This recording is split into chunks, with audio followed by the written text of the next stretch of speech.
ผลการออกเลขรางวัลหวยฮานอย VIP ประจำวันที่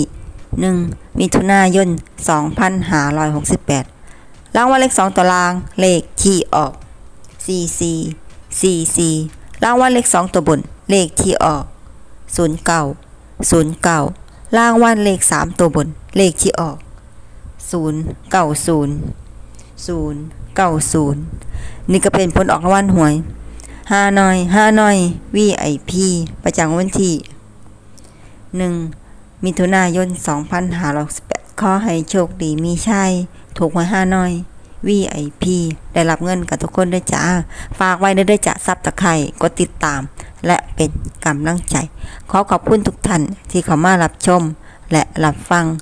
และมาพบกันใหม่ในผลการออกหวยฮานอยในวันพรุ่งนี้สำหรับมื้อนี้ขอบคุณและสวัสดีจ้า